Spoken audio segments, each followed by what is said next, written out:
wanna watch a drama. You say you wanna watch a comedy. Well, you can watch it with your mama, or you can watch it with your daddy. You'll even sit and watch it with your middle schooler, so you can come and talk around a water cooler. We're watching all day and all night. Couch potatoes unite. Whoa, whoa. Couch potatoes unite. Whoa, whoa. Couch potatoes unite. Hello and welcome to a brand new episode of the podcast entitled Couch Potatoes Unite! Exclamation point, which is based on a blog of the same name because it's us to the max. Get it? My name is Kylie and I love TV. If you feel the same, keep listening and or checking out our website, couchpotatoesunite.wordpress.com, as you're bound to find some common ground or something you like. For at Couch Potatoes Unite, we're all about the wonders and the unique long-form storytelling of the small screen. CPU, exclamation point, is joyously appreciating spring and hopes you've been following releases of brand new episodes of the podcast on Wednesdays, as well as new blog entries on some Tuesdays, and as always, we have several more new episodes on the way. Because the panels and I live lives behind our podcast, the episodes are published once per week. Subscribe to the blog or the podcast via iTunes, Stitcher Radio, and by Google Play to stay on top of brand new episodes. Episodes already published discuss a variety of shows around the water cooler, including, but not limited to, Game of Thrones, Broadchurch, Stranger Things, iZombie, The X-Files, Marvel's Agents of S.H.I.E.L.D., New Girl, The Originals, Supernatural, The Crown, Once Upon a Time, Will and Grace, and the Arrowverse on the CW.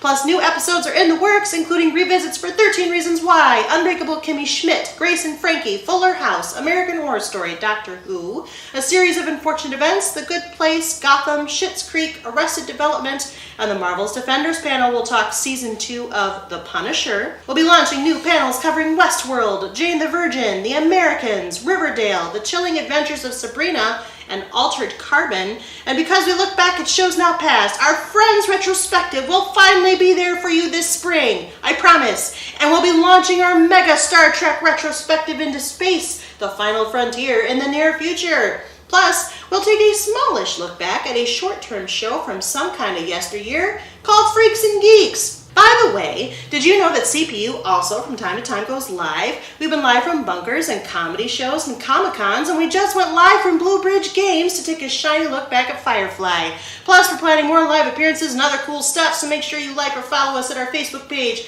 our Twitter at CPU Podcast, our Instagram at Couch Potatoes Unite, or subscribe to the blog, our YouTube channel, our iTunes channel, our Stitcher Radio channel, or find us on Google Play. In the meantime, if you don't hear a show in this podcast format, fellow panelists and I still write reviews and we always seek new panelists. So if you have any interest in joining the discussion, say hello by finding us at any of those outlets I've mentioned.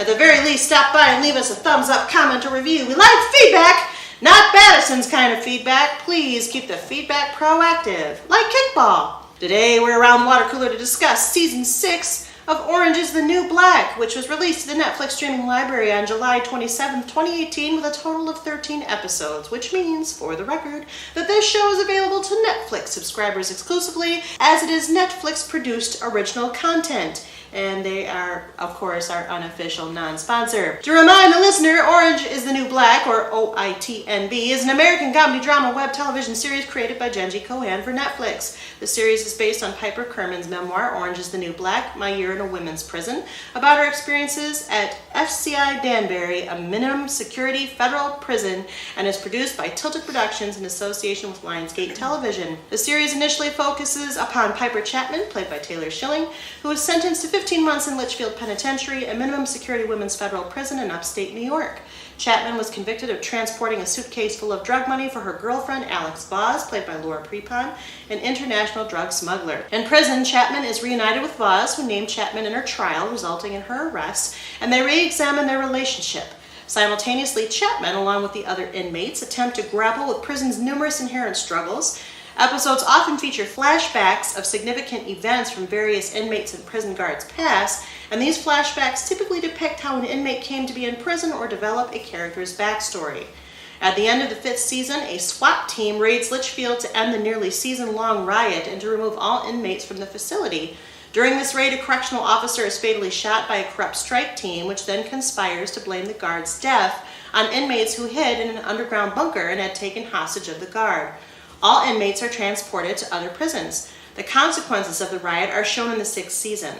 A number of the inmates, including Chapman and Vaz, are transported to Litchfield Maximum Security. Most of these inmates are interrogated, and several of them are charged and sentenced for their involvement in the riot. In Max, new inmates are introduced, alliances are made, and a gang-like war emerges between two prison blocks, spearheaded by a long-standing feud between two sisters and a grudge harbored by them toward a former maximum security inmate who returned. Inmates who arrive from the minimum security prison are either caught up or willingly participate in the war between prison blocks. The season portrays further corruption and guard brutality. Today, our panel of arguably addicted inmates, namely Krista, Nick, Krista, Amanda, and Andrew, have reconvened around the water cooler once again to talk what is ultimately the penultimate season, the 6th of Orange is the New Black. Before we do, and as always, I'm going to take a moment to double check the panel's temperature. After all, as we all know, sometimes a TV show can take turns for the better or the worse in our heads, or can continue its level of awesomeness or lack thereof, depending upon the story evolution. As always, it should be noted that all of our panelists have watched all episodes of all available seasons of OITNB to date and may discuss sensitive plot points. So, for those of you who have not watched any of Orange is the New Black and plan to do so at some point, listen at your own risk, as there may be major spoilers. Welcome back, panel. How are you? Great. Wonderful. Oh, yeah? Awesome. I'm so excited to hear that, because we're going to be talking about a very serious 6th season. And we also have a junior podcaster named Oliver here today, don't we, Andrew? Yes, we do. Yes, we do. So he might say some things too. So what I'm going to do, of course, is check your temperature along the CPU's standard character question, which changes with each show we do. And of course, I have tweaked this character question again, because the characters have fundamentally changed again. Even Piper. So what I'm going to do is read the character question, and you're going to let me know how you are after season 6. You know how it goes. Are you ready? Oh, yeah. Yes. Oh, yeah. All right. So how do you feel about Orange after season 6? Are you addicted but have sobered up to the prospect that the show might be on its last legs, like Nikki? Do you love it despite all of its obvious flaws? You finally recognize that you might also have flaws, or that you may not be able to bury your sins watching the show. And while you may not be a perfect half of an imperfect couple, you are determined to commit to the show through the end, one way or another, like Piper or Alex. Are you watching it because you're determined to see the latest bad guys or your former friends get their comeuppance, and maybe looking to deliver that comeuppance yourself, no matter how much it may cost you, like Red? Have you kept watching it because you hope the show would recognize the need for the system to be changed, even if the change had to come from the inside, like Tasty? Are you watching it as a means to an end, or because your significant other watches it, like Blanca? Are you watching it because your friends watch it, and friends make the insufferable tolerable, or the not easy to understand more understandable, like Morello, and or because watching it makes you feel useful or helpful when needed, like Suzanne? Are you watching it because it helps you to feel less lonely, like Flocka, or to sort out your demons and penchant for selfishness and betrayal, like Black Cindy, and perhaps even on prison radio? Are you watching it because you hope some of the characters can find true redemption, even if it's not likely for a group of women who are prone to making bad choices, like Maria or Aleda, and especially when the redemption is deserved, like Caputo? Are you watching it because you're curious about fantasy inmate, quote unquote, and wanted to play along, like the prison guards, including Loosecheck? Though you intended to quit watching, something, maybe your podcast producer, drew you back in against your better judgment, like Pennsatucky or Fig.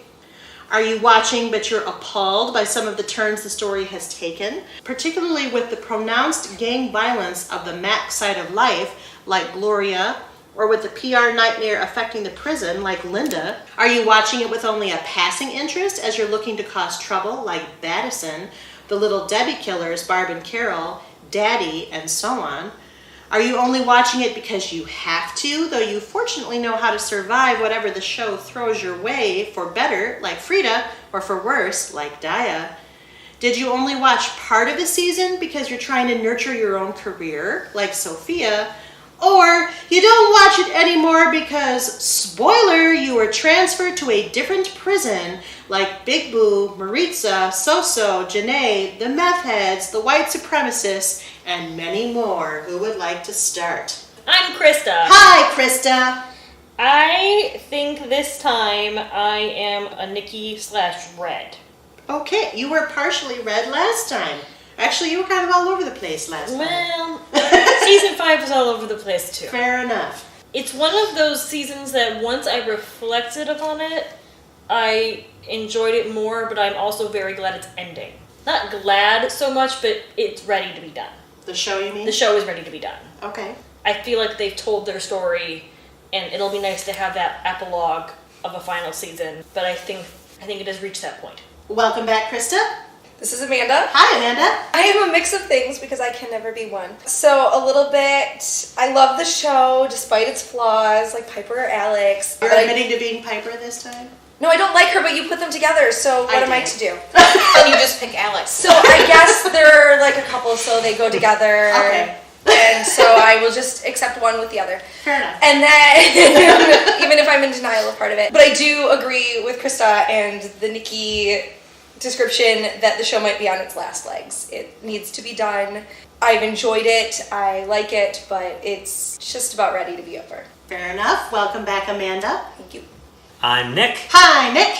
I think I am Nikki. You're usually Nikki. If No, you're not. he's Not last time. no, he's usually Well, red. Yes, It was a you were- combo. No, it says you're always Nick red was because Nikki you love- last time. Oh, I saw the word Nikki, but Because of Star Trek. thought it was my name. Yeah, you try to be red, but red keeps sinking on the list. But fair like enough. Nikki, I get along with Red and enjoy when she's There it on the is, TV yeah. show. Found It always it. comes back to red. She's my favorite. So you're Nikki hmm because I really enjoy the show, but I too am ready for it to be on its last legs. Like, I'm not sad that there's only going to be one more season, because I think we've either seen everything I want to see, or we've gone in a direction that we're not going to do things that I was hoping to see. But maybe we'll get there. I don't know. But I'm good with a couple of the other storylines that are close to being over anyway. Do you want more? no. All right, does that conclude your remarks? Yeah, that's why I stopped Okay. talking. Welcome back. Sometimes I have to check with you, Nick. Welcome back, Nick. Part of our report. I'm Andrew. Hi, Andrew. Hello, hello. I would say I want to start off saying I'm Pennsatucky or Fig, just in the sense that it was a chore to start this season. Just because season 5 I did not like. I was getting bored. I was like, I'm watching this for the podcast. The show has not been what it once was, but as I get into the season, I start to really like it. And then I realized this is why I love this show, and so I turn myself into a Piper or an Alex. That was quite the emotional journey. Yeah, I mean, I feel like it's been like that seasons 4, 5, and 6. Like, I start off like, ugh, it's just not the same. And then as I get into it, I get reinvested in the characters and the storylines despite all the flaws. And in the end, I do love it. Fair enough. Yeah. Welcome back, Andrew. Thank you. Thanks for having me. And that leaves me, Does. but not last, because that's Kylie. True. But I'm Kristen. Hi, Kristen. Hi. So I'm having a hard time choosing, and not because I can't choose just one, like I always choose multiple on other panels, but because I'm having a real hard time just choosing. I agree with what's been said before, where I'm a Nikki, where I think that the show is on its last legs. Obviously, because the show is going to be ending next season, which I think is smart. I think it's been a stretch for quite a while. The show was great when it first started, and it's just been losing a little bit of that every season. So I would rather have them go out with a strong story than continue to go on for too long. But also with this particular season, I didn't watch it right away. With the other seasons, I've usually watched it like right as it's come out, but it took me a while. So I think I'm going to jump down to the bottom of the list, which I don't normally do. And I'm going to say I started watching it with only a passing interest. Not because I was looking to cause trouble, but just because it took me a while to get into the show. So you're the villains of the piece? That's the villains question. But I don't like the villains. They weren't that... I mean, I liked the Little Debbie killers, I guess, for a while, but Baddison drove me nuts. Didn't like her at all. Foreshadowing. Did not like her. I know. She was something else. So a little bit of the Little Debbie killers and Nikki, which is really weird. But it's still a good show. Like, I don't want to say it's not. It still is, but it's just losing a little bit. So I'm glad they're going to go out well, hopefully still giving it a strong next season. That's better than this season. Okay. I'm good.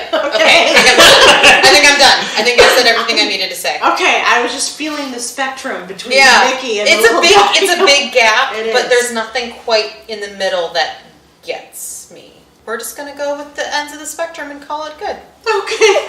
Fair enough. Okay. Welcome back, Kristen. Thank you. And of course, I'm Kylie. I moderate as well as participate in this prisony place. This is a show, not the place where we're recording. Last time, yes, Nick. Last time, I was Nikki and Tasty and So-So. I would still be Nikki.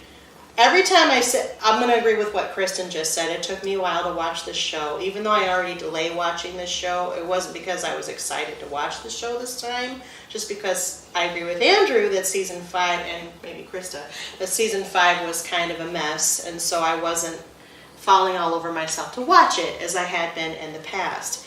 However, every time I sit down to watch it and I keep watching it, I find myself drawn into in spite of whatever might be happening. And that was true of season 6. So I would also add Piper/Alex because at this point, because that's how I feel. And I would also add, now I said Tasty last time and I think I like Tasty's. I kept watching because I hoped the show would recognize a need for the system to be changed, even if the change had to come from the inside. I just like that because of the social justice themes of the season, so I'm going to keep Tasty as part of my description because I wrote them. With herself in mind. That's right. So that is where we are after season 6. Now, we are recording this somewhat lengthily after the season aired, so we will do our best to recall the events. But they got transferred to Max. That was like the big deal. So they did. So what did we think of this season? What did we like? What didn't we like? We'll work big and drill down into the minutiae as we go. It definitely took a turn from where I thought it would go from season 5. I think the excitement with how they ended the Piscatella story of him dying and it not being by a guard, I enjoyed that. I thought it felt right from a storytelling perspective, and then we get right into, oh, well, of course they're not going to believe the prisoners and they're going to pin it on one of them, and then it almost made me feel like I wish Piscatella had survived. But so that made it a little rocky of a start for me, and I think they do that on purpose because you're mirroring the unease of the characters being in Max. So it was an uneasy beginning, even though it started relatively comedically with the Sitcoms.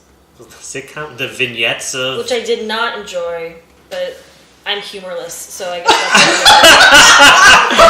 That was a highlight for me because it was Suzanne. Yeah. Kind of seeing all these things as she's in solitary and looking at. It kind of reminded me of the song in Chicago. Cell Block Tango. Yeah, a little bit. Yeah. Without them, Had it been Cell Block Tango, I might have enjoyed that. Yeah. Probably copyright infringement there. Unless they got the rights. This whole season caused me more anxiety than any other season. Like I had to take breaks just because I'm like, I have to, like, this is just going to give me nightmares or I'm going to be up all night. I do that. So why this season in particular? I don't know. I think it was the whole being at Max and then Tasty's trial, and everybody was really legitimately scared. Did it get a little too real for you? Real? Like as far as it touched on more real life issues than seasons have in the past? Yes, and I think we got to see some people, since we were only focusing on a few prisoners as opposed to this giant group, we got to really see emotionally what everyone was dealing with. I liked that we only were in Max and we weren't jumping around seeing what everybody else was doing. That would have been, I think that would have taken away a little bit from what the story they were trying to tell. Where I do hope we get to see some of them next season. The ones that are in the other prisons. Yeah, it'd be sad if we never saw Big Boo again. Well, she had a cameo. In the very first episode, was it? Or yeah. Something First or like- second? First Yeah. or second, yeah. But it would be nice if everybody got wrapped up a little bit. That original core cast. Yeah. That'd be nice. Well, Maritza's on Jane the Virgin, I discovered now that I've started watching Jane the Virgin. So maybe she'll have time. Okay. Other thoughts? Want to talk about the Little Debbie killers? Sure, let's talk about the Little Debbie killers. I was trying to prompt. Oh. Oh, I can. I guess. You're doing great. Sure, I was trying to be... Whatever. Co-producer, whatever my job is. That's what editing is for. I thought they were an interesting addition and interesting villain because they weren't... Oh crap, season 2, that was her name? V. V. They weren't all-encompassing like V. And one of them, I don't remember which one, was reasonably nice. I think that was Barb. Barb? Oh, I'm not going to remember the names. I think Carol was the one with the glasses who was more Yep. psychopathic. Yeah. than She was the Barb, crazy. who was the addict. Yeah. Yes. What is it called? The sections of the jail. Blocks. Yeah, so Barb, I think they corresponds with Their letters. That's what I wanted to ask. So I Is think Barb Barb was in B D and block. that's I'll would look be that up in that helpful. thing I sent earlier. Which one was the Actually, one? Barb was in D block. Well, that's Yeah. not helpful. Was Sorry. that Carol is in C block. Okay. Florida was B block. Yeah, A Yeah. solitary. So which one was the one who was addicted to drugs? Barb. Barb. So we don't see that much of her at the beginning of the season. It takes a while for her to kind of get... Played by Mackenzie Phillips, by the way. Who used to be on the original One Day at a Time, wasn't she? I think she was. Not the Netflix one, the one from the 70s. Wow. And John Phillips was her father of the Mamas and the Papas. I could keep going. Proceed. No, one I more saw her as clarifying, Rizzo in Greece. You did? Mackenzie Phillips? Interesting. clarifying question. Baddison is with Carol. Yes. Yeah. And then Daddy is with Barb. Correct. Daddy's running it while Barb's Meth drugged out. Yeah. Right. Or heroin. It's meth or heroin. Yeah. Merowyn. That's not what it is. Their murder came out of nowhere. Maybe at least Their murder of each other or the murder of their little sister? the murder of the actual reason they were in prison. Their little sister. Their little sister. It's like, I have this boyfriend and I don't want to leave, so let's kill our sister. It really did feel like it came. I mean, granted, we only got to see a little bit with them before the murder, but it kind of was a bit jarring.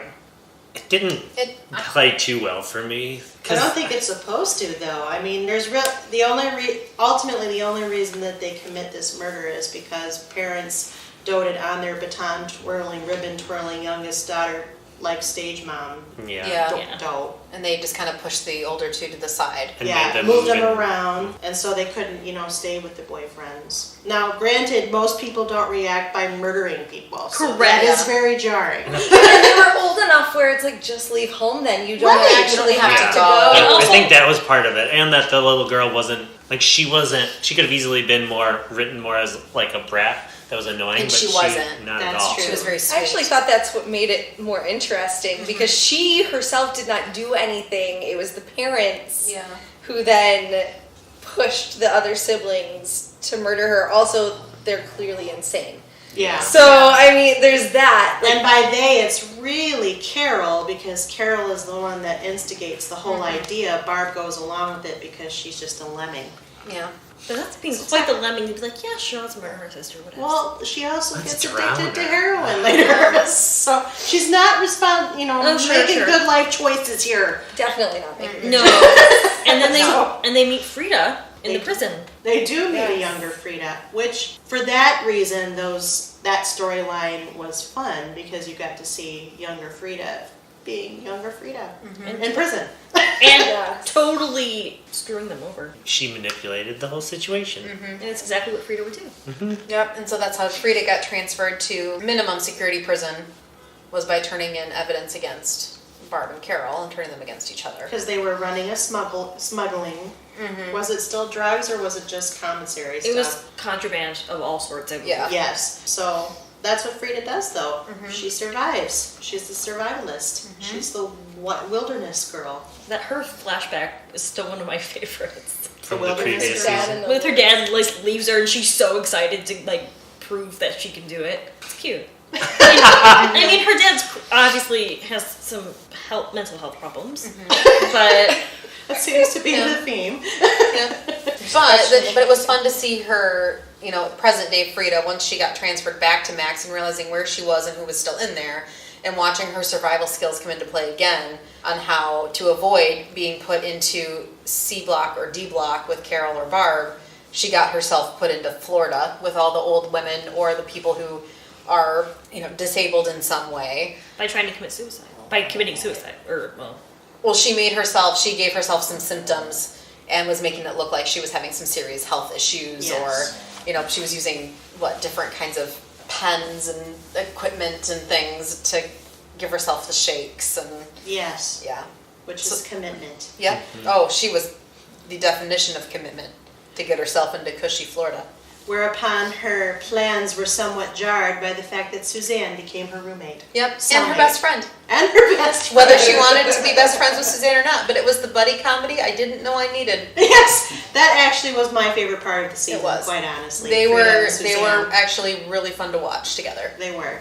They were a highlight. I enjoyed when Frida employed Suzanne to be the person who was sussing out the spy for Barb and Carol, which she did find. And she was like, I'm going to be your law and order detective. That was my favorite. Suzanne she didn't have quite so much seriousness. She was just herself in this particular season, which I also enjoyed. Except that she was dealing with Black Cindy's truth. But she was more probably where she should have been in Florida, because she technically should be in psych, but psych in a prison is horrible. Not actually getting the psychiatric help she needs. I think Florida is a good place for her. I think to keep talking about the Frida storyline, I enjoyed her and Suzanne, but Frida's arc throughout the show started out as this little side character that it was always fun. How willing she is to chop up a corpse and hide it, because why not? She's just one of the girls. She's up for anything. To even of course she would have a bunker, and her relationship with Red I really enjoyed. So her turning on Red, it wasn't quite the arc I was hoping for.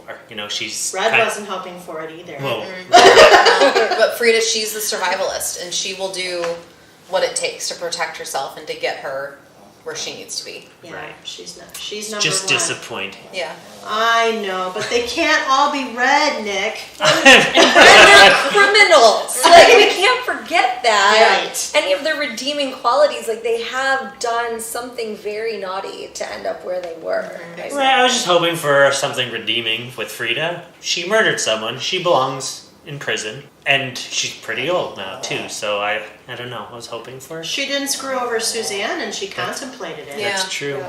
So she was redeemed a little bit. I mean, she's And maybe learning. she'll have more of that in the next season. And I think there's a little bit of Red does have the wherewithal to help herself, where Suzanne maybe Does not. can't as well. I mean, Red has lost a lot of her support and clout, which is a shame.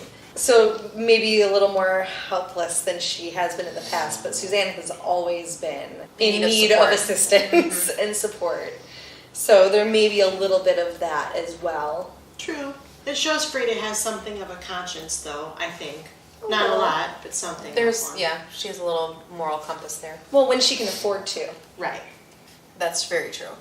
Good point. She's loyal and has sympathy when she can afford to, but if it comes down, I think if it really came down to her or Suzanne, It'd be her. It's gonna be her. It's always gonna be Frida. yeah. So speaking of Red, Nick, would you like to comment on Red's trajectory this season since you love her? It was hard to watch, It was hard to Yeah. watch. but I really enjoy that character, and I think probably my favorite moment is when she forgives Nikki for betraying her. She did what was best for Nikki, despite what the impact it will have on her, and she's showing herself to be her mother. That relationship, they've always showed that, but having that mother-daughter, she'd do anything for Nikki, and you see that. That was a pretty powerful moment. Do we know what Red's additional sentence is? I do not think we do know, because that was really the part of the last scene montage. Yeah. We got kickball, we got Piper being released, we got Blanca being turned over to INS, and we had that Red was attacking heartbreaking. Frida. Red attacked Frida. Yeah, because it's important. The important distinction for Red is that she forgave Nikki, but she also gave permission to Nikki. There was a whole silent interchange when they were in solitary. Yeah. Because Red knew it was, Nikki had really no other choice, otherwise she would have ended up in worse circumstances than what maybe even permanent solitary for all we knew. because of how she was involved with the piece of the drugs and everything else, and just being her. So did Frida get attacked before or after she did that thing to... Remember she shivved herself? She attacks Frida on her way to see her family. And then she doesn't get to see her Correct. grandchildren. Which she had to, she had to cajole her son into bringing them to begin with. And she also found out that her husband had an affair, was having an affair, which she never expected, I guess, or believed would actually happen, and then it did, and so there's a lot of resentment. A lot of it was Red trying to work through her. She has a tendency toward condemning those who are disloyal to her pretty quickly. Yes. So she had to kind of get over that impulse to even talk to her child. And she was seeking them out because she had lost her family in prison. They were either in other cell blocks or not talking to her or being Frida. So she actually tried to reach out to her real family and then found out betrayal after betrayal after betrayal, and then couldn't help herself when she saw Frida. That was the last straw. Now I think that Frida had shivved herself already, because I think she was trying to do that to escape Barb and Carol, who by that time, when Red attacked Frida, had killed each other. We're already super dead. Yes. So all of that happened. Wow, I just summated the whole end of the season. We haven't even gotten to the middle. What? I was saying bye-bye. No. Stop it! It's fine, we should talk about Baddison and how annoying that character was and made me not want to watch the show whenever she was in there. Yeah. I fast forwarded through her scene. I mean, she's not a good actress anyway.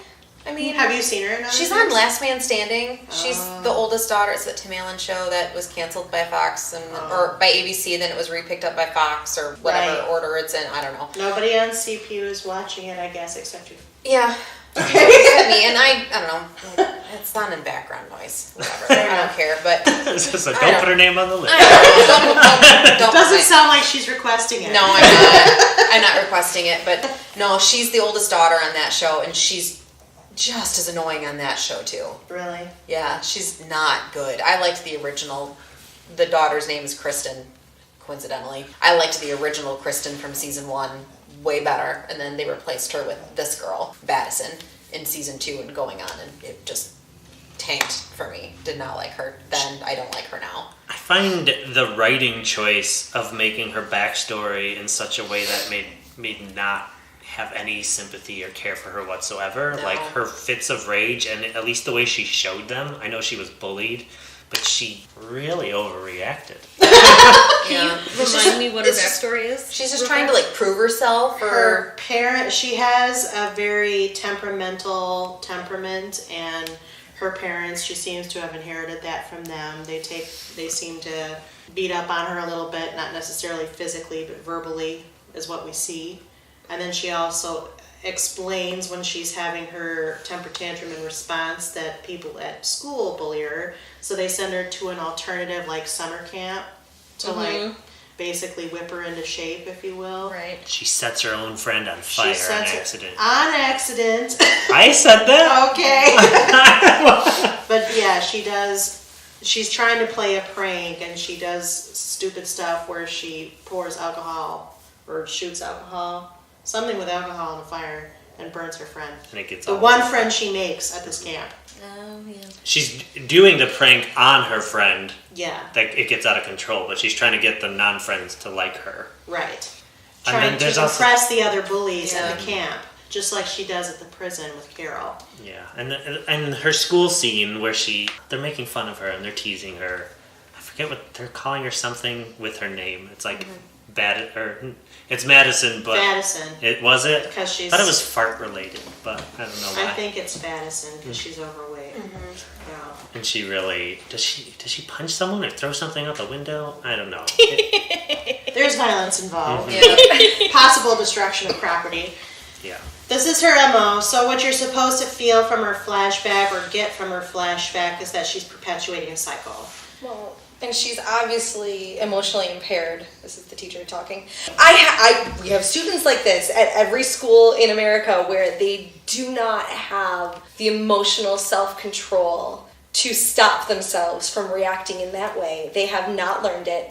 I teach high school, they get all the way to high school. They can't stop it, but we have kindergartners who hit their teachers, bite their teachers, and nobody stops it. They do not get the help they need. They do not develop those skills. And if her parents did not have those skills, they cannot learn it at home. And then they end up eventually at a point in their life where in schools they get forgiven because they have an emotional impairment. We have protections in place for them so that they don't, if it's seen as a manifestation of their impairment, then the discipline you can do is limited. The real world outside of education does not care. So as soon as those people get old enough, they're in the system and they're done because nobody wants to hear that you can't manage your emotions. They just care that you hurt somebody and now you'll be punished for it. So like I sort of feel bad because I know we fail kids like this all the time in our country because we don't have good mental health. And that's why I think the episode. Hashtag Amanda's counterpoint. That's why I think it's not written well. The reason she's in prison, she wasn't in the moment wasn't being bullied and it escalated to not knowing how to deal with it. It was, right. I'm going to do something dangerous with fire towards the only person who's being a friend to me. I'd almost would have been better if it happened to the bullies, and maybe I would have had more sympathy for her. But she was so annoying in prison that it was an uphill battle already. Yeah. I mean, people who are like that are not inherently likable. I mean, it's really hard. And she is very unpleasant. She is. And she clearly gets some sort of self-validation from the behavior she engages in. It's almost as if she's impressing the specter of her parents that she never could impress. Because she thinks she's really cool. Yeah, she does. Well, she gave herself the nickname Badison. Yeah, she did. And she makes everybody call it herself that nickname. And it is lame. You cannot give yourself a nickname. That is not how they work. That is true. She gets attention. She does. That way. And if she can't get it on any other merits, that's how she's now addicted to getting attention that way. And I can't remember if we see it or not, but because I don't remember if we see it, I don't understand how she got into Carol's good graces to the point where she could be the number one, because she seemed fairly incompetent as well. If I recall correctly, Carol took a bit of a shine to her because she was her, kind of crazy. I think Badison reminded Carol of herself to some extent, but Carol also believes she's smarter than everybody else, and Badison is not threatening to her in that regard. So I think it was a combination of muscle. the two. And muscle, yeah. She needed somebody to fight her battles. And she would do what she asked her because she wants the attention. Yeah, and the approval. Yes. Yeah, and so she knows this girl will do just about anything if I tell her to, as long as I give her my attention, and she's willing to do that. But the one redeeming quality of the Badison storyline, we'll see, is Alex's handling of her. Well played. Thank you. Doff my hat. Because what we are now wrestling with Alex's character is whether everything that walked her into prison to begin with is inherent in her, because that's what she's struggling with. Am I really this bad person, or am I this good person who made bad choices, who now found Piper who loves me and all of this other stuff? I think that I super enjoyed when Alex manipulated Badison right out of Carol's good graces. Yeah. And also did so to help Piper, because Badison did not like Piper. And really, she reflects us all sometimes. So, although Piper was at least 27% less annoying. Which is maybe why they did some stuff with Badison, so that by comparison, Piper was a little more. You like Piper more? Because I didn't find her as annoying this season. No. I don't even find Piper to be memorable this season. Except for her getting released, that's really all. Yeah, At the the very wedding. end. Starting the kickball, the prison wedding, and she also makes the decision, meta, to write the memoir. And I do remember in the episode, I just thought something was going to happen, that there was no way she'd be released and she was going to make a Piper-like decision. That would have kept her in. Like, With she Alex. wanted to go be a part of this, I don't know, the kickball, and she would have gotten mixed up in a riot from there. But I'm so glad it didn't go that route. Well, she got released because there was that whole back and forth with the fantasy inmate and trying to reorder people. So yes, let's talk about everybody went Horrible. And I imagine that it something like that happens. Fantasy inmate? I'm sure the guards in prisons all over, especially Max. Dear prison guards, if you're listening, would you please comment on whether or not you engage in fantasy inmate-like shenanigans? Because That's heartbreaking, but probably true. It's probably true. That's why it's hard to watch. Yeah, well, I know. Some of this stuff strikes me as like Amanda's explanation for Battison, or like Tasty's. We'll get on to Tasty in a second because we all had thoughts, and I had thoughts.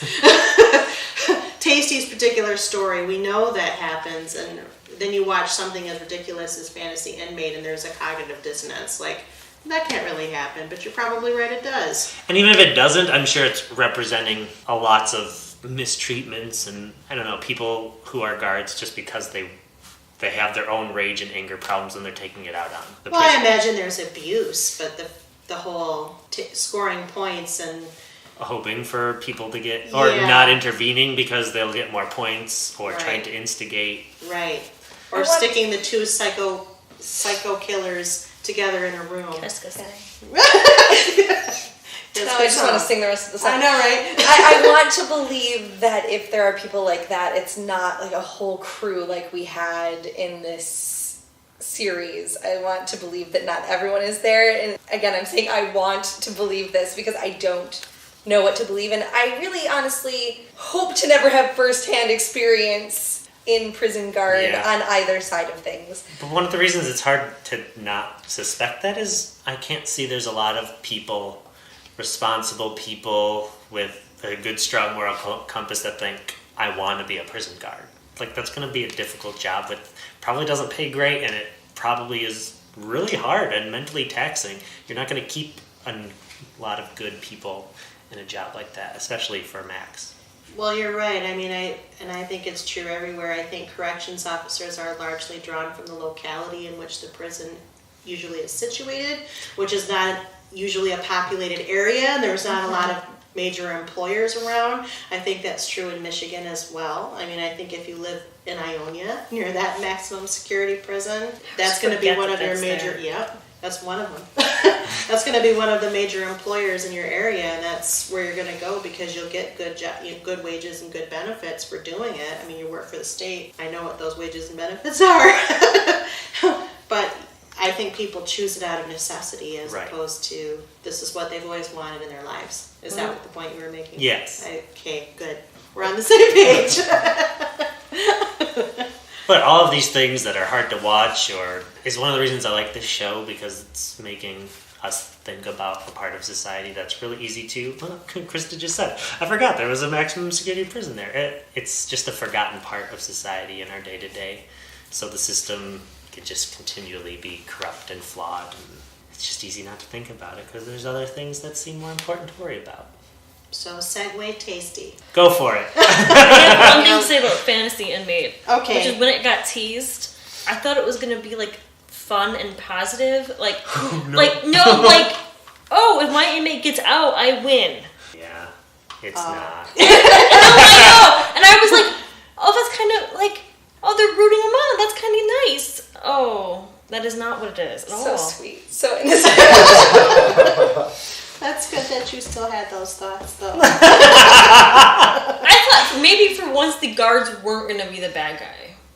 Oh. No, and even the one that hasn't been the pattern. No, I know. Because you even get, so the one who is running Fantasy Inmate from numbers is probably the one that is the least abusive to the guards. But that's only because he has like a very strict moral code of not interfering. Yeah, right. Well, he also is very proud of his own little algorithms for scoring this inmate process. And you only get... Alvarez is his name. And probably because it's not good television, but there's only one guard that says anything negative about it. And it's just to show that, there is one person. Yeah. But you don't get much of that guard. I don't know his name or anything else, but he's against Fantasy Inmate. The guy that's against Fantasy Inmate? I think he only has one scene. I don't know if it's when they're picking it's when they're picking their teams. When they're doing the he's draft. talking about how he, I think, mentions how the prison system is a modern day akin to slavery and making money off of them. But he's not a main character at all. That might be his own scene. Yeah, I think that's it. I don't have him in the talking point. It's just C.O. Alvarez, and then it's taken over by Loose Check, and that's when it goes insane. Which I thought there would be a comeuppance because they made such a big deal of it going digital. And it almost did with Maria trying to get it out there, but then I think ultimately nothing really came of it. Not really, other than just Alvarez, I think, took it back over, didn't he? Well, because they were going to talk about it on the radio show. They found the score sheets. And then they found out that the radio is pre-taped. Yes. So I thought it was going to build to that, and then it got close, and then it didn't. Let's talk about the radio show. Flocka and Cindy. I didn't expect them to get along so well, or like play well off of each other. Yeah, they had great chemistry. They did. Because Flocka is half of a duo. Floritza. Yeah. So it was really interesting to see that, and to see them when they weren't getting along. Yes. Well, and it's ultimately Flocka who helps Cindy work through the facts. So now we can segue to Tasty. See how I did that? So what happens this season is that Cindy essentially decides to testify to point to Tasty as the inciter of the riot. Tasty already admitted to participating in the riot and negotiating on behalf of the rioters, but did not take responsibility for the murder of the guard. Cindy's testimony, which is ultimately that she more or less heavily implies that Tasty is responsible for the murder of the guard to save her own skin, because we see this The murder of Piscatella. Piscatella, right. Not the one that Dia killed. Right. Piscatella, not Humps. Humps is the guy that Dia killed. And she's in jail forever now. She is in jail forever because she pled guilty, much to her mother's chagrin at the time, and Gloria's, her other mother's. But anyway, so Cindy does this because Cindy always does that. In fact, we see a flashback of her and the real reason why her daughter is raised as her sister by her mother, that she basically abandons her in favor of just absconding her with her responsibilities. It's her version of self-preservation. She does the same thing with Tasty. Suzanne knows the truth, so Suzanne spends a good deal of the time avoiding everybody because she's afraid of what might come out of her mouth, and she's also trying to square away what the truth is because Suzanne struggles with reality sometimes. And Cindy spends a great part of the season suffering from the guilt of telling such a lie and committing such a betrayal, which Flocka reads loud and clear off of her as her physical symptoms manifest. And then Tasty's defense is taken up by the ACLU in conjunction with the Black Lives Matter movement. There's a lot of social commentary there. That was heartbreaking, and that slow motion scene with the underscoring when the verdict is being read is rough. Yes. Did we discuss last time whether or not she was nominated and or won an Emmy? She did not. She wasn't. She hasn't been. Which is so sad. Which I believe I said at some point was criminal. Criminal, I tell you. Yeah. Which also is a theme. Her and Red both need to be, but it's always just Crazy Eyes that gets nominated. Yeah. I don't think she was for this season. She wasn't this season. She didn't. She I think she's the that only one much that ever to do. does get nominated, though, right? I don't know. I don't follow that. I don't know. They got nominated as a cast, as an ensemble, a couple of times. For the SAG. For the SAGs, not for necessarily the Emmys. Well, she knocked it out of the park. I think she was my favorite dramatic component to the season. I think it was relevant. I think it socked you in the gut. I think in a good way. In a good way. In a challenging way, if you don't already think of things along those terms. I mean, I think it showed the problems inherent in the system. Yes, there was guilt, but the punishment doesn't fit the crime. She's being blamed for something that she shouldn't have been blamed for, and of course, the person that's being blamed is one of many, and the one of many is African American. I think it was a timely story to tell, a little heavy-handed, but because she's who she is and she's the quality of actress that she is, she hit it out of the park. And it was probably one of the more relevant storylines they told this season, if not over the whole series, I would think. Which is saying something, since these later seasons have been a little bit of a hodgepodge and a mess, but I think from a social relevance standpoint... They always hit those points they always nail. Yeah. The whole Poussey incident and yes. the riot in general. I'm still not over justice for Poussey. Nope. Hashtag. And I miss Samira Wiley. She was real good. The guard that did kill Piscatella, does he make any sort of appearance? Does he know that he did it? He knows he did it. And they cover it up. They cover it up, and Caputo tries to talk him into turning himself in unsuccessfully. When Caputo punches is it the coroner that he ends up punching? Remember, one of the SWAT guys said, "I know where to send the bot." Like he knew which. I think he punched Was the it the guy. guard? The guard who actually did it? Yeah, I think he did. Because they're part of that. At that event, at the end. Yes. That was fun. With Linda, that was there, and he went. Yeah, Linda. And Fick was there. Yeah. But Fick was kind of proud of him, actually, which I liked. Well, Caputo and Fig had a very actually sincere romance this season. I've never hated them, only because I kind of like Caputo, but probably just because the actor is charming. Well, sure. There's some charming element to Caputo, and I do think Amanda's squinching her face. I know. I do think often his heart is in the right place. He just does it very badly. Yes. And I'd say sometimes that's for the true. wrong reasons. Yes, I'd say that's true too. Yes, I think the character is charming. I was squinching my face at the actor himself being charming. I don't think I've seen him in anything else, so... I don't know if Same. I I guess my comment there was more of is it the actor or is it the character that I find charming? Well, his heart is frequently in the right place, and so that's charming, right? We Right. like people who are operating from a place of good intentions, especially in a show where so many of them are not operating from a place of good intentions. And he does honestly care about these characters, and we care about the characters for the most part. So we like people who care about the things that we care about. You know, he's trying to be protective of people that we wish we could reach in and take care of. So in some ways, he's an extension of us. I would hope to be more competent.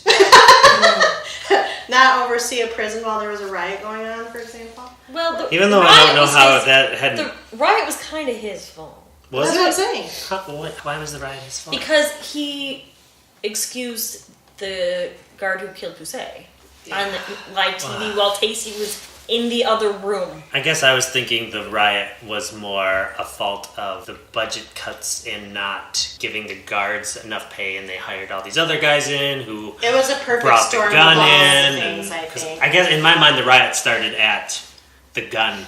Nope, the riot led to the gun dropping. The riot, Yep, because that's right. Because Tasty did start the riot. She did? Yeah. Because it comes from 4 different directions. It does. From each of the cells. I think she starts the riot over her anger, because of her anger over Poussey's death. And so... I mean, she gets on the intercom in some fashion. She does. Well, and they also... And Black Cindy, starts raising all hell, and they trash the office, and then... It's their anger that starts it, coupled with the fact that you have the incompetent, abusive guards, one of which was kind of inciting Suzanne and her girlfriend, whose name I can never remember, the one that, I want to say I'm mousy Amanda. looking. the mousy-looking girl, to fight each other. That all happened in a very short space of time. But then, Caputo, instead of taking a firm stance for Poussey against sort of this corruption that you're mentioning, I think it's all rolled into one.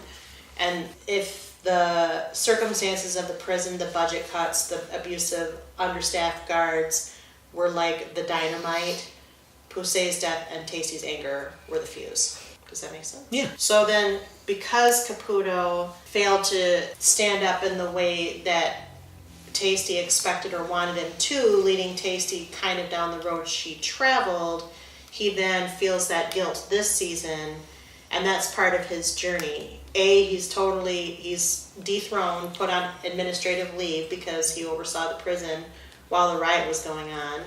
Fig is made interim warden. Linda, because she was the forgotten idiot during the riot, uses the fact that MCC lost her to bribe her way to a promotion and a big raise. So Fig reports to Linda, which of course also creates another odd couple chemistry that is interesting and cringeworthy all at the same time. Linda was easier to lose because the number of inmates added up because Pennsatucky snuck out. Yes, exactly. So it wasn't like they had one extra inmate with her in there. Right. I forgot about Pensatucky. Yeah, Pensatucky. Her journey this season is, She turns herself back in. because the one, what's his name? I will figure it out. Her and the guard that Dixon? No. Coates. Charlie Coates. Dixon goes with them. Dixon goes with them. So Pensatucky spends a lot of time in the trunk of a car hiding from him Yes. until she dresses like a boy. Yes. Well, he eventually realizes the truth. But she turns herself in because Charlie is particularly prone to these fits of darkness, and, she is traveling around with somebody who sexually assaulted her, which she somehow forgives, but then realizes she can't be around. That What's sums the it price up. she turned herself in, though, as opposed to Staying on the run. Yeah, going on the lam in some fashion. I feel like she thought she couldn't do it on her own. Agreed. And that it would not be safe to stay with him. If she returns to the prison, she at least knows what she's going to get. Whereas with him, she's not entirely sure how bad things could get. Yeah. And she does not want to find out. Right. Didn't something happen like that in an early season where someone gets out of prison, like puts themselves back in prison because they realize it was just easier than being on their Tasty. own? Well, Was that Tasty got released. Tasty got released. One of the meth heads leaves. She accidentally gets released, mistaken for somebody else. Yeah. Right. So And they go and round her up. Angie. Yeah. Angie. And then, what's her name? Nikki's girlfriend for a while at the beginning of the first season. She's Second married season. now. Morello. Takes a little detour when she's driving the van too. So those Yeah, are but wasn't she stalking Christopher. Christopher? Right. Christopher. Her definitely Maybe not I'll think of fiance. another I Yeah. think that all sums up all the times the inmates are out. And When they got should be in. released, and then they realized it was harder to be out on Well, their Tasty own. got so they- Tasty. So was that she- Tasty? That was She- Tasty. She got herself. She didn't turn herself in, but she broke the law. Yeah, So, Yeah, that's she right, got that's rearrested. right. and Piper had furlough. Okay. Piper did have furlough. Okay, that's And that's how we learned that Red's restaurant was closed. Right. Yes, that's how we learn. She doesn't. Piper never told her. You remember the past seasons real well. They were better. No. Well, we already said that. So. Yeah, we can't really go, I was just bringing it full circle. So what were we talking about before we went on the circle merry-go-round of that memory lane? We were talking about Tasty, Linda, I Fig, think. and Tasty. Pensatucky. And Pensatucky. Yeah. Yeah, we were traveling some So folks. kickball. So hashtag non sequitur. We've talked about this. That's Krista's middle name. We do smooth transitions here at Yeah. CPU. So the kickball. I just say so, and then whatever I mean to say. Yeah. No, that doesn't work for us. So kickball was banned because that's when the first riot that Happened. Not the first riot, but the riot, Most recent as far as riot. we care about in the audience, that Frida kind of started. Yes. Well, yes. And Barb and Carol, I think, were after her in those younger days as well. So it was all kind of But is it built up together. Piper who says we should do kickball again? Yes, it is Piper. Because Piper decides she's going to write her memoir. So she goes into the prison library to do research for her memoir. Don't ask me. And she finds these pictures of the prior kickball game. And she thinks, oh, this would be a hopeful, wonderful way to leave my prison sentence. This could be my legacy here in prison, is to start a kickball game again. And I believe for some reason she had to go on the roof and saw it, like the kickball field or something like that. Yeah, she... Or maybe she went out there to it. see if it was still there because the pictures were old. I don't remember. I don't either. I'm just Well, trying yeah, to she make saw it- them. Yeah, she saw it in a photo album for the first time. But She those probably are, those went are and old looked. pictures. Yeah, she probably went and looked. Maybe she was going to the library to read other memoirs to see how you start one and what it should look like.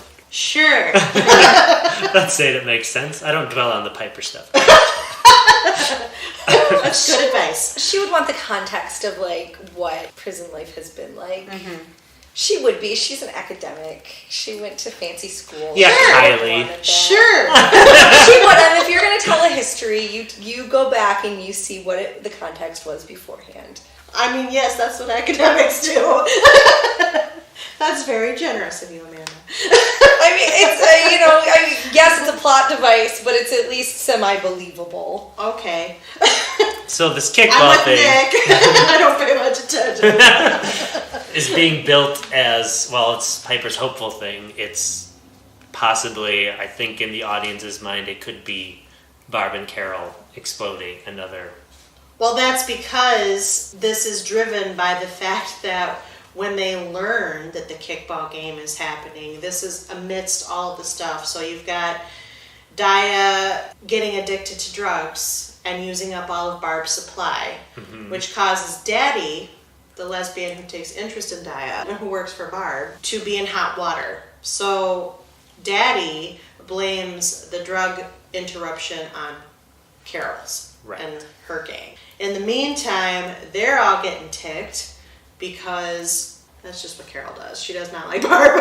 I don't even remember if there was a trigger there. I do remember that they both have a united enemy against Frida, and they're hoping to see her. But in the meantime, it's really just a chance for them to kind of go to war on the field. And it's Maria who ultimately stops it, because Maria's redemptive arc this season, everybody shuns her because Gloria basically tells everybody to shun her. She reminds everybody that Maria she either locked up the guards in the porta potties, she let them go. She let them go go because she knew about. Gloria let them go. Gloria made put them the in deal. porta potties. She got them to the porta potties, and she was going to release them as part of a deal, and then Maria let them out so that because she thought that would be the ticket for her to get out. to get out, right? Even though she was one of the worst ones during the riot. Correct. Yep. And so then Gloria, because Maria and Gloria's hatred swelled to astronomical heights this season, she told everybody, first in Maria's block, and then Maria got transferred to the same block, so she made sure that everybody shunned her by telling her that she had let these guards go. So Maria was struggling basically to fit in. She was actually contemplating some pretty serious exits of the moral kind, and then she found church. She found chapel, and then she found Chapman, because that's where Piper went to go recruit kickball players, because everybody basically laughed in her face until she showed up in the chapel. And then they signed up the kickball players in the chapel because they wanted hope and faith and love and all that stuff. And Maria, by the time everybody got on the field, Barb and Carol were removed from the situation because they were put in the room killing each other. True. So Maria convinced everybody to have a real game. Well, Maria convinced the guards to mix up the teams. And mix up the teams. So that it wouldn't be black versus black. Correct. And that was pretty important, I think. I know I'm telling a lot of details, I know, so I'm sorry if I I missed just wanted one. to throw that in. I was Which guard? Oh, it's the guard McCullough. that was burning herself because she was McCullough. struggling with just life after the riot. PTSD. Legitimate PTSD. Which I think because she was a vet, she already had. Yeah. So it was compounded by being held hostage. Which And is she- a real thing that happens. But I think that was a powerful guard to have that moment with because she had to trust Gloria. And Maria. She had to trust Maria. Yeah. That was actually, because I was wondering where they were going with the McCullough storyline beyond just showing sort of the aftermath of a riot, especially in a confined space like a prison.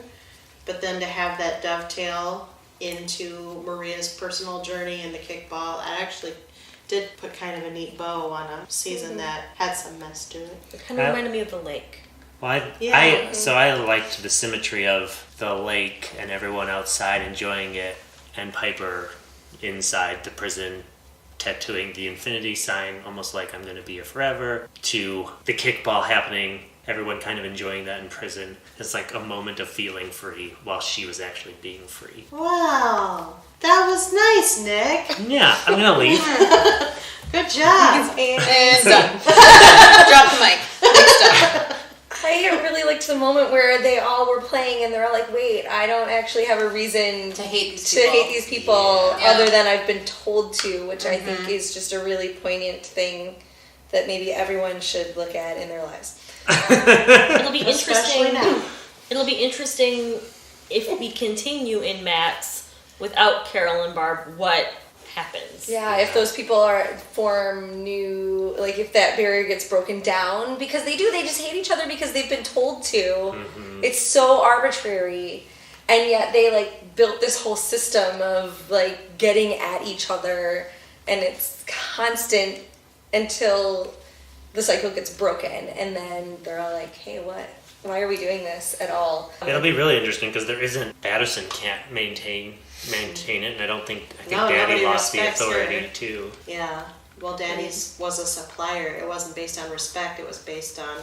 And I think Right. Alex might be someone that will help I think- facilitate, being a leader without being manipulative and trying to get people against each other. Well, and I think by Red. virtue of the fact, Red and Alex. they could fill the vacuum. Oh, they could fill the vacuum. Oh no, this is gonna be too perfect and nice. They're gonna have to mess it up somehow. Meaning there's gonna have to be some sort of drama in the villain. Well, if Red We still have fills the the drugs coming vacuum in. of one, and because Red was on Carol's, so if Red fills Carol's vacancy, and Alex, who was already positioning herself, Alex is on Carol's. Oh, Alex is on Barb's. I'm getting all confused. Alex is on the same Oh. side as Battison. Which is Carol's. Carol. Why? Okay. It was Daddy and Barb. It was Daddy and Barb. Who's going to fill that vacancy? Because they're both on the same side.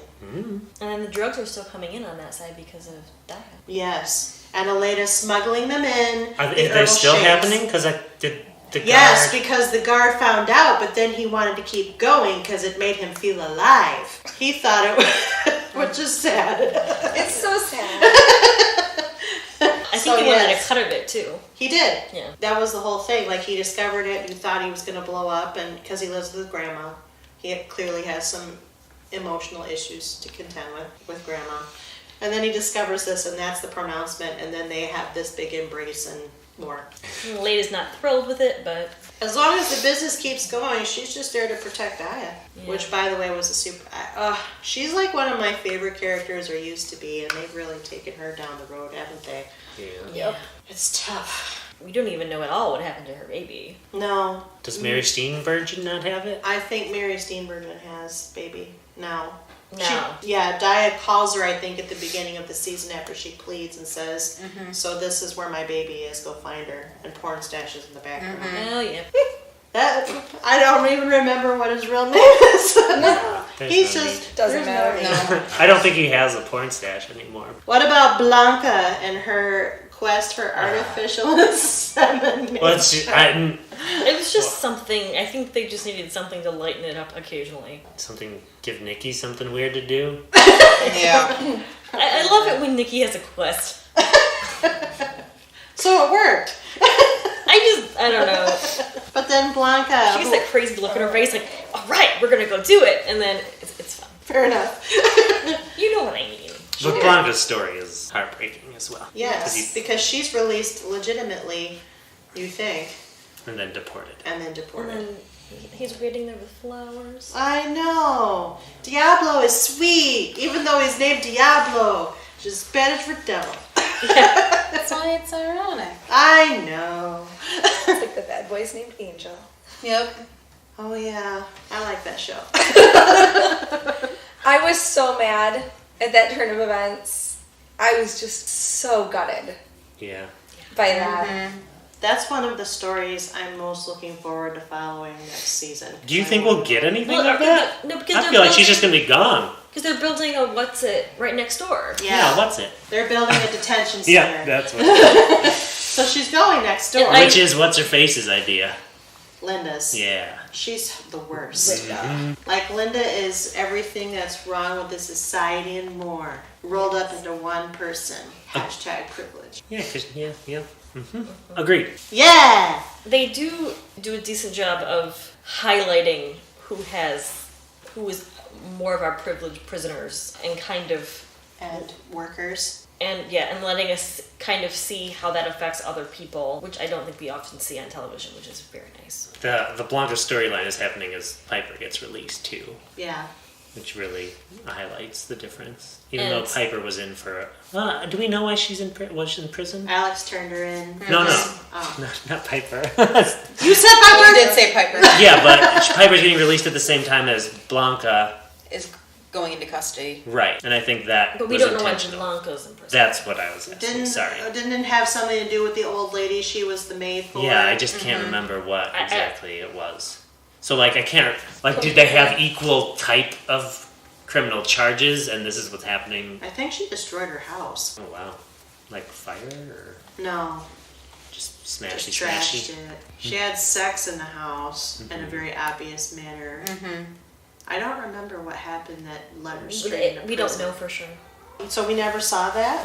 Like, we don't know exactly why she's in prison. I thought we did. I thought We did might, too. I just don't... I don't remember. No, because her flashback ended with her giving the old lady the evil eye while she was riding Diablo. I have nothing to contribute to that. Because I just I don't have remember. nothing to add. I'll take your word for it, Krista. I trust you. Not like the greatest idea, but alright. Yeah. Well, Blanca I never really gave a care about until just recently, I feel. Last season you get a little bit more of her, but she started out not even talking. Right. Or at least talking English. And had one single eyebrow. Yeah. Until So you didn't Maritza know. helped her out. It was just a scary prisoner from the perspective of Piper. Like, it was not a three-dimensional character. Until maybe at the end of the season when you find out she has a cell phone and she's just keeping in touch with Diablo. What questions do you have as of the end of the season, and what do you hope that this final season will focus on? And ultimately, how would you like to see the series end? I mean, there's a part of me that wants to see the people who, like the corporation that's running it, get in some sort of significant trouble. I guess I don't know, but I think it's far-fetched to think that, like, Jason Biggs, I like the storyline that started of him going, like, reporting about the prison, and I thought that would tie in, but they definitely severed that storyline. But maybe Piper with her memoir? I was hoping, the chef that was in last season, the Martha Stewart equivalent, kind of. Oh, yeah. I was hoping in this season we'd start seeing her maybe having conscience about life in prison and how it was corrupt, but I don't think we'll get any of that at all. No. I don't think she was the type. She's just gonna get out and take care I of know, herself. but I was hoping. I also like that actress. Yes, she is Yeah. on Fringe. Blair Brown. Mm. I think that's her name. Her real name. I don't remember what her Martha Stewart-like name was, because Yeah, that's, neither. a season. I'd like to see what's going on with Yoga Jones. I know, you do like Yoga Jones. I would like some sort of closure with our main group from the beginning. I like to focus on the main group. Yeah. Not bring in so many other characters and storylines. I'm curious to see to what extent Piper on the outside will play. Because I think she will at least visit Alex. But Yeah. is she going to be more of a side character? She's just going to cameo? I don't think so. She's top billed. Oh, alright. Yeah. So I think she'll still be around and not move to the side. Maybe she'll be the kickball coach. Maybe. I think that the intriguing theory you actually proposed a little while ago, that there'll have to be some sort of vacuum filling after Barb and Carol have bit it, have killed each other. I think that's going to happen. I think we're going to see some prison politics forming. And it'll be interesting to see if it's a mirror of what we saw at Litchfield or something totally different because there are other players involved. I agree with Andrew. I hope they don't introduce anybody new because we already have a lot. We do have a lot. And then who are we saying is the core group? Tasty, Nikki, They'll be in it. Alex, They'll be in it. Suzanne. Cindy, Pensataki. They'll all be in it. They're still all there. Kind of like focus on them and not focus on.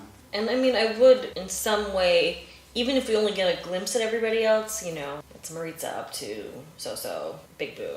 Just... I feel like the only way... I would like, I mean, even if it's just one of those annoying text ones, so-and-so got out of prison after so many years, it would... That would be the longest text epilogue ever. There's so many people. Well, not everybody. Of course. Okay. I could see there being like, like with the memoir, like she's narrating like what's happening to people or, like a little bit of her memoir going into, so you get a look forward at what the other characters are like. I mean, like going forward. Yeah. Like at the very end, like Yeah. kind of like her reading. Or even her going to meet with them to interview For the memoir, yeah. for the memoir, so we get a little like that's Right. the good Like way where you you, could yeah, the where do you it, know. And, where she's meeting with them, and yeah.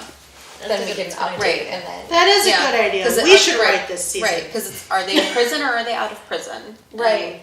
Right. For Some her of to them are just- surely going to be out of prison. Just, So probably only had like 6 months to a year. I'd like to know what happened to her. Right, and are they doing a time jump or not, too? Have I we can heard see anything them about doing that? I avoided spoilers, but I can see them doing a big. I think it would be time hard not to when you're dealing with some people with longer sentences. I think that not showing some of them, I think we have to see the end of Frida's story, and I think that's her dying in prison, but I think they need to show that, just because she started so small and became pretty integral. I mean, they might not, but I do think that some of that would be helpful. And Tasty, she's going to be in prison for a while, if not forever. Well, they're contemplating, aren't they The death contemplating the penalty? death penalty at this point? Oh, we better not see that. I don't think we will, I would be very upset. That would be a lot. because there's not a lot of death penaltying going on in this country, right? I just- Depends on the state. I just listened to an entire podcast Isn't that today true? about the electric chair, so my headspace is a little different. It's not great. Why? What do you? I don't know. I'm gonna be honest. I don't know for sure. Other than I listen to every single episode of this podcast. Okay, well, that at least is a reason. But yikes. It was heavy, man. Well, yeah. I mean, any kind of capital punishment is heavy, but especially the electric chair. They've done away with it largely. They have done away with it largely, yes. Largely, so it's still being done. In some states. You can still elect You Over- as the person can pick it, like if over you want. lethal injection, over Which Firing gas, squad. over the firing squad. You can still elect to be hung, I feel like, in Louisiana. Sounds like we're talking about a movie from 100 years ago. That's horrible. Ultimately, because capital punishment hasn't been deemed cruel and unusual, it's been left up to the states to decide how they want to and if they want to administer such punishment. And not every state has it or allows it. And then the ones that do have various means by which to literally execute it. It's not often being talked about right now because apparently we have 1,000 other problems. But it used to be an argument, a pretty vocal news piece. Yeah. So that It's a pleasant note to end on, no? well, that's why I was going to bring it back to the question we had. And scene. I know, right? Oh. Is there anything else you hope to see as far as how the series will end? Kristen, did you have any thought on that? No more new characters. I agree. Focus on as much of the original crew as possible. Yeah, and let us know where people end up. I think we've been kind of saying that kind of throughout the past couple of these episodes. Like, we want to know where these people go, whether it's they're in prison for life, or they pass away, or they get out, or what have you.